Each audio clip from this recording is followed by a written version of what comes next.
Okay, so these are some of my powder coated 303 bullets. This is the Lee 312 185.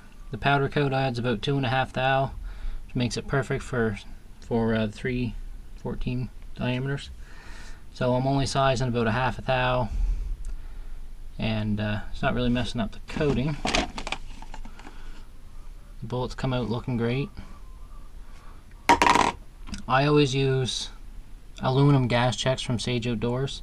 The reason I like these gas checks so much is if you could compare them to a copper check. I don't have any. I do have a 30 cal aluminum one. No, it's 33. Anyway, they're a little wider. They seem to hang on a lot better. They're a little thicker, and I can use these on 303 and 30 caliber bullets, except for the Lee one that I have. But I think my mold is screwed up and it's dropping a little too big on the nose and a little too big on the base.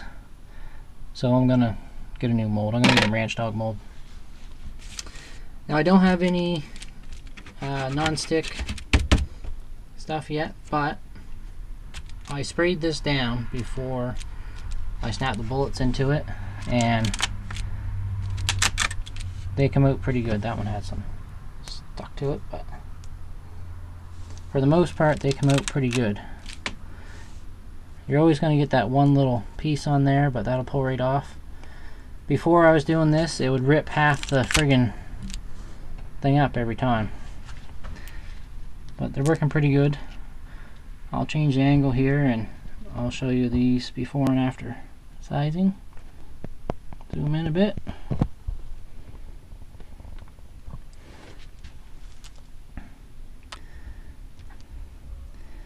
So as you can see, some of these have pretty big skirt on there, just where the powder coat meted the tin foil.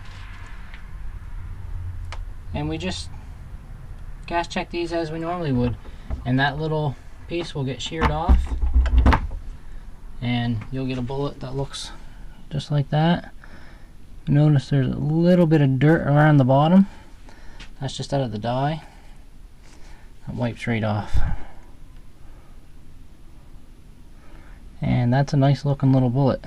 Sometimes you'll see little specks of the lead down here, just where the stuff got snipped off, but that's nothing. So we'll run a few of these, show you just how easy it is.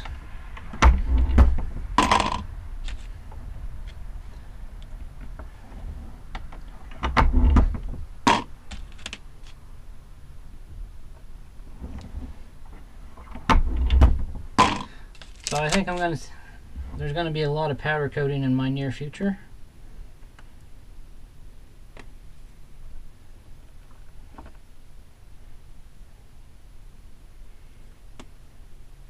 Okay, so here's something you want to look out for.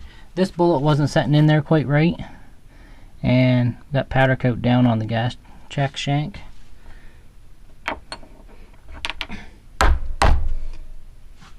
So I still got the check on there. Went on a little bit harder, but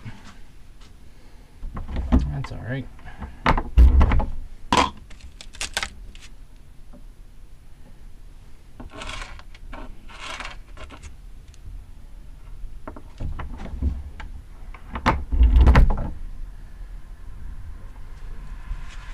So that's that first one that I put through. As you can see, no big skirt. Nice looking little bullet there. For size, we'll measure these. Like I said, this is a 312 diameter mold, and that's exactly what they drop at. All zeros.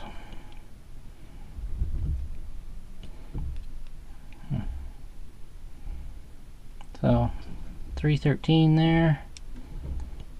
313.5, 313. The front driving bands, 311.5. Next one back, 312, 313. So that's not bad. 313.5. And that little variance, I'm sure, is just my die. They seem to be shooting good out of my 303. So if anyone's considering going this route with the electrostatic spray, I highly recommend it. The only cautionary things I'll mention: the Harbor Freight style gun is a little hard to control how much is coming out, but I found when you're holding the gun, you keep shaking it a little bit, it's pretty good. If you just hold it there and squeeze the trigger, it comes out and stops. But if you keep shaking it a little bit, I found it worked pretty good.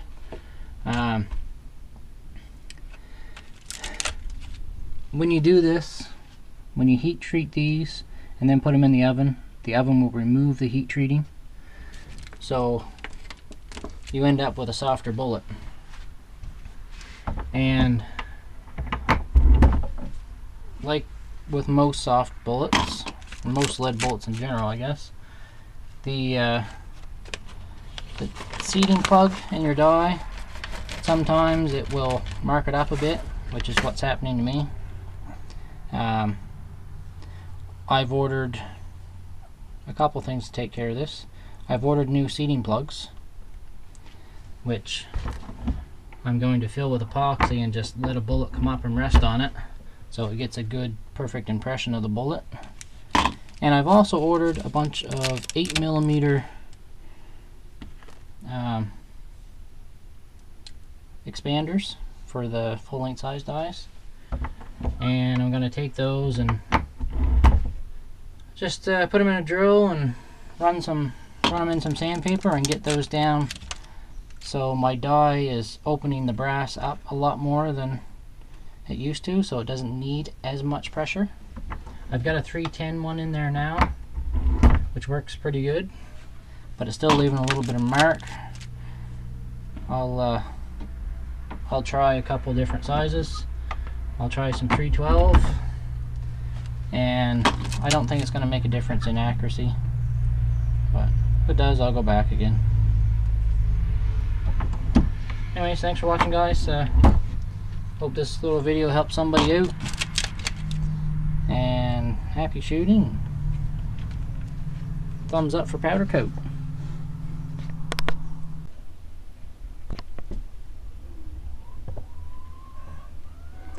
Well, I'm trying to show you the little pieces of powder coat that get chipped off right there. Camera doesn't really want to focus, but anyway, all those little skirts you see, they all snap off, they shatter, because stuff does get fairly brittle when it's in a little thicker quantity like it is along that skirt. But yeah, it comes right off, so you don't have to worry about that. So here's this little jig that I made up. There's just regular foil on it. It looks like pegboard, but it's not. It's 1/4 inch MDF. And as you can see, this has gone through the oven 3 or 4 times. There's a few spots where powder got underneath, and it's cured and stuck to the wood. But there's no burning or scorching at all on this. One thing I will mention though, this is 8 by 10 or something, just fits in my toaster oven, and I made it for 100 bullets, and I found that I'm better off doing every other row, so 10, 20, 30, 40, yeah, 50. I do 50 at a time, they cover a lot better. If I do 100, I start getting a bunch that aren't fully covered. And these little things here, this is just where you stick the bullet in. These are where I've put a few 30-30s in. With that gas check that's a little bit bigger, it's sheared the little pieces of foil out. Oh, gotta replace that mold.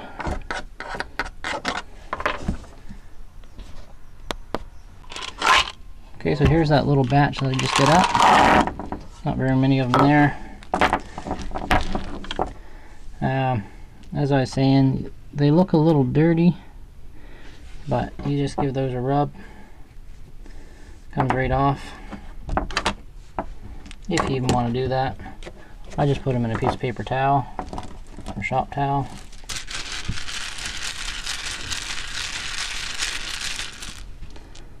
That seems to do the trick. It's a beautiful little pile of bullets right there.